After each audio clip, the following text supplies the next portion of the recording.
안녕하세요. 이구동송 역사학교의 분홍왕국사 고쌤 구혜영입니다. 오늘은 8강 가보개혁에 대해서 공부해 보겠습니다. 유튜브 설명 더보기에 있는 연결된 구글 드라이브에서 8번 학습지를 다운받으시면 됩니다. 오늘 우리가 가게 될 시간은 1894년부터 1896년입니다.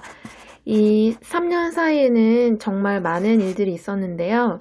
1894년은 갑5년입니다. 그리고 1896년은 병신년입니다. 이 가운데 있는 95년은 을미년이거든요. 이런 말을 들어봤을 거예요. 가보, 개혁, 을미, 사변 이런 식으로. 그래서 이 세 해 동안은 많은 일들이 있었으니까 그 사건들 사이에 어떤 관련이 있는지 생각하면서 수업을 들었으면 좋겠습니다. 오늘 우리가 만나게 될 인물은 을미사변을 당하게 되는 중잠, 그리고 가보개혁을 주도하게 되는 김홍집, 그리고 박영효를 만나게 될 겁니다. 오늘 우리가 가게 될 공간은 경복궁, 그리고 시모노세키입니다. 경복궁은 우리나라 임금이 살았던 집이고요. 시모노세키는 일본에 있는 도시 이름인데요. 여기에서 청나라랑 일본이 청일전쟁을 종료하는 조약을 맺게 됩니다. 2009 개정교육과정 역사 2 교과서의 쪽수는 다음과 같습니다. 일단 1번 보겠습니다. 가보개혁은 총 3차례에 걸쳐서 이루어졌고요. 3차 가보개혁 같은 경우에는 을미년에 일어났기 때문에 을미개혁이라고도 합니다. 먼저 1차 가보개혁이 일어나게 된 배경은 전주화약, 전주에서 화해하는 조약, 동학농민군이랑 우리나라 정부가 맺었던 조약이고요. 이 조약을 맺은 다음에 조선 정부는 개혁을 추진하기 위해서 교정청이라는 기구를 설치했습니다. 그런데 14일 만에 일본의 압력에 의해서 군국기무처가 설치되면서 교정청은 폐지되게 됩니다. 그러니까 일본이 조선 스스로 개혁을 하는 교정청 말고 일본의 입김이 들어가는 군국기무처라는 기구를 세워서 우리나라의 내정을 간섭하고자 했던 겁니다. 두 번째 배경은 일본이 경복궁을 점령한 상태에서 김홍집이라는 사람을 내세워서 이제 이 1차 가보개혁을 추진하게 되는데요. 김홍집은 기억하시나요? 온건개화파의 대표였는데 온건개화파는 일본보다는 원래 청나라에 더 관심 있는 인물이었어요. 그런데 왜 일본이 김홍집을 선택했냐면 동학농민운동도 그렇고 조선 정부도 그렇고 아직 일본에게 우호적이지 않았어요. 그러니까 정부나 피지배층이나 모두 일본에 반하는 감정을 갖고 있었기 때문에 이 대표마저 일본을 따르는 사람을 내세우면 반발이 너무 심할 것 같아서 일단은 김홍집을 내세워서 1차 가보개혁을 추진하게 됩니다. 1차 가보개혁의 내용은 여기 있습니다. 정치 분야에서는 정부사무와 왕실사무를 분리했는데 이게 무슨 말이냐면 임금의 돈, 그리고 조선 정부의 돈 이런 거를 분리해서 운영하게 됐다라는 뜻이고요. 과거제를 폐지하게 됩니다. 이 과거제는 원래는 신분과 관련 없이 상관없이 누구나 과거 공부를 하면 관리가 될 수 있는 그런 제도였는데 시간이 흐르면서 과거 공부를 하려면 생업, 그러니까 농사일 이런 거에 시간을 투자하지 않아도 공부만 하면 되는 사람들만 과거를 붙을 수 있는 거예요. 그러니까 점점 양반들, 높은 가문에 있는 사람들만 과거 시험을 합격하게 되니까 이게 오히려 더 신분에 의해서 좌지우지 된다라고 해서 과거제를 폐지하게 되고요. 경제 부분에서의 개혁은 재정을 탁지아문으로 일원화하게 됩니다. 이 탁지아문은 지금의 기획재정부와 같은 거고요. 나라의 돈을 여기저기에서 관리하는 것보다는 탁지아문이라는 하나의 지갑에서 관리하는 게 더 효율적이다라고 생각해서 이렇게 주장을 하게 됐고요. 세금을 이때부터 화폐로 내게 됩니다. 지금까지는 뭐 쌀로 내거나 특산물로 내거나 몸으로 하거나 그랬는데 지금은 이제부터 화폐로 내게 되고 지금도 세금을 화폐로 내고 있죠. 이때부터 시작된 겁니다. 그리고 사회면에서는 법적으로 신분제를 폐지하게 됩니다. 그래서 뭐 양반이니 천민이 이런 걸 법적으로는 폐지하게 됐고요. 과부, 그러니까 남편이 사망한 여자, 그 과부의 재혼을 이때부터 허용하게 됩니다.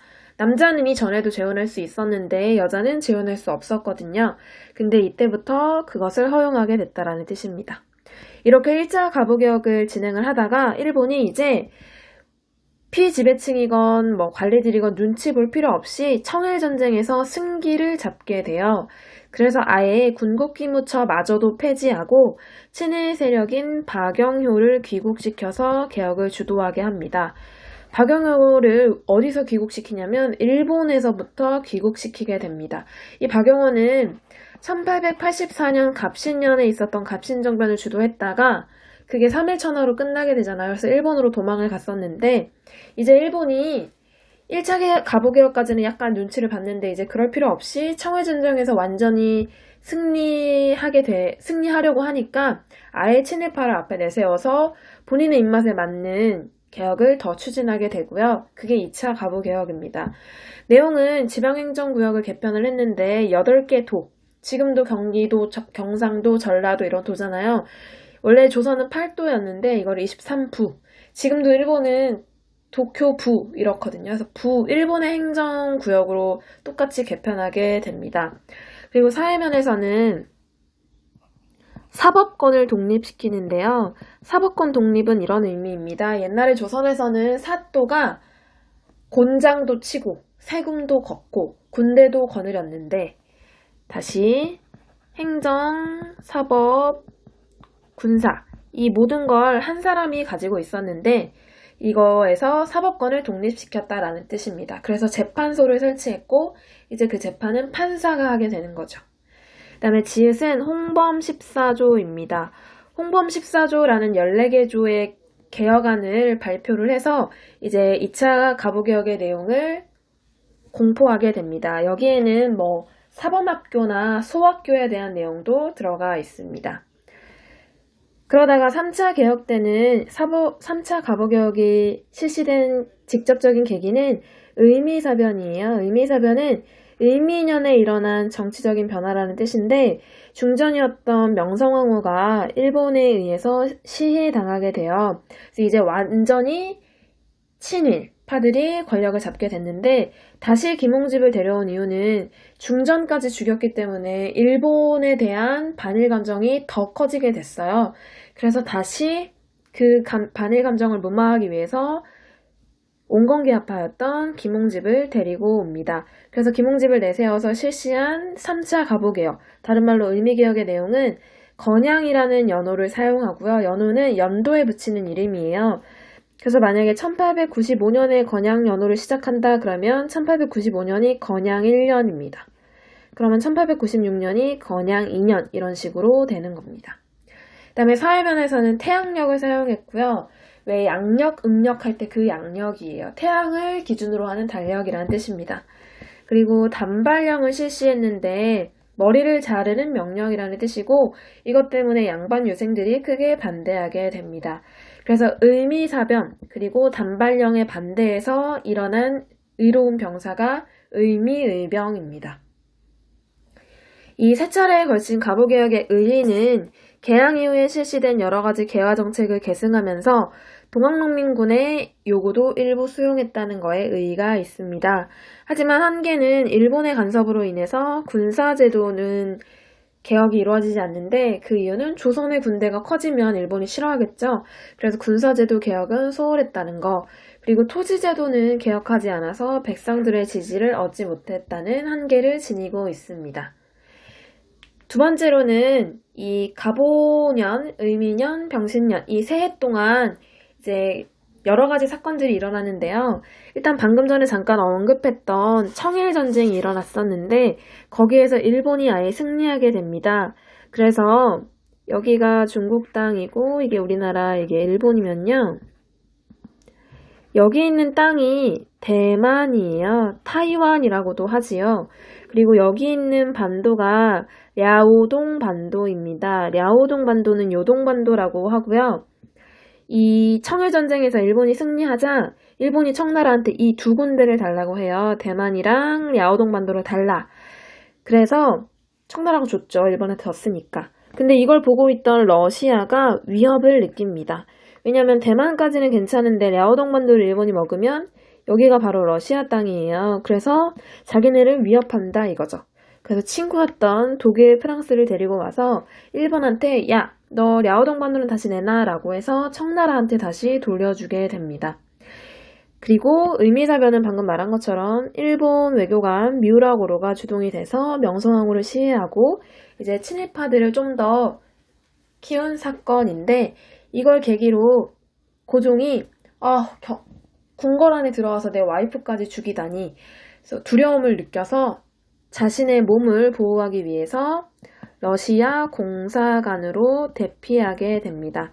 이 러시아 공사관은 러시아 외교관들이 머물던 건물인데 여기로 밤에 몰래 빠져나가서 도망을 가요.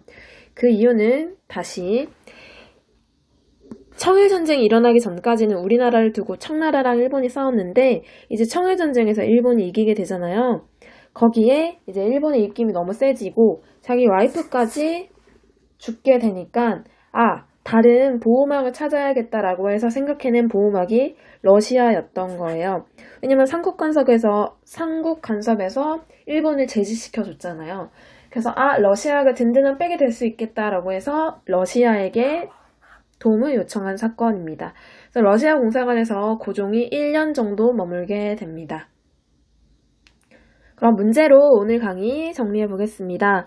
2017년 수능 한국사 12번 문제고요. 밑줄 친 법령의 내용으로 옳은 것은 마침내 신분제가 폐지되다. 이거 가보개혁의 1차 가보개혁의 내용이겠네요. 김홍직 내각은 내각이라는 뜻은 김홍집을 중심으로 한 기구라는 뜻입니다. 그동안 제기되었던 사회 문제를 군국기무처에서 논의하였다. 그 결과 공노비, 산노비 제도를 폐지할 것, 귀천, 신분이 귀하고 천한 것에 관계없이 인재를 등용할 것, 남녀의 조혼은 어릴 때 결혼하는 것, 금지할 것 등이 포함된 개혁을 발표하였다. 이거는 3번과 관련되어 있고요. 서원정리는 1868년 이후 흥선대원군이 이제 서원철폐를 해가지고 전국의 47개소의 서원 빼고는 다 없애버린 겁니다.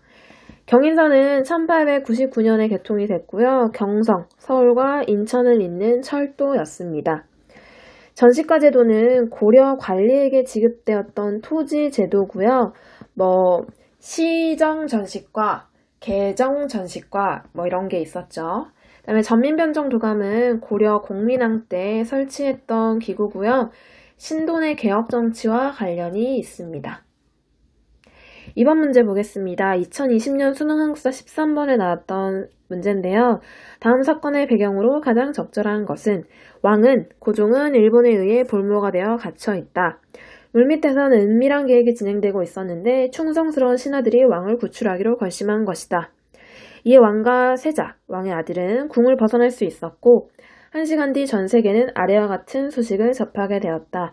조선왕이 궁궐에서 탈출하여 러시아 공사관에 머무르고 있다. 이거는 아간파천에 대한 내용인데 이거의 배경을 고르라는 얘기입니다. 정답은 1번인데요. 의미사변으로 이제 일본이 중전을 시해하자 왕이 신변의 위협을 느껴서 러시아에게 도움을 요청한 사건이라고 말했습니다. 2번은 1921년에 일본이 청산리 대첩, 봉오동 전투 이런 거에서 패배하니까 그거에 대한 보복으로 간도 참변을 일으켰고 그 간도 참변 이후에 독립군들이 더 먼 곳으로 일본을 피해서 먼 곳으로 러시아 땅 자유시라는 곳에 갔다가 거기에서 이제 내분이 일어나서 일어난 참변입니다. 3번 대한국제는 1899년에 대한제국이 발표한 나라의 제도, 국제입니다. 다음 시간에 배울 겁니다. 만민공동회도 다음 시간에 배울 텐데 1898년에 독립협회가 주관했던 회의입니다. 5번 헤이그 특사는 1907년에 네덜란드 헤이그로 파견되었던 특별한 사신입니다. 네, 오늘은 8강 가보개혁에 대해서 배웠고요. 다음 시간에는 9강 독립협회에 대해서 배우도록 하겠습니다. 다음 시간에 만나요. 안녕.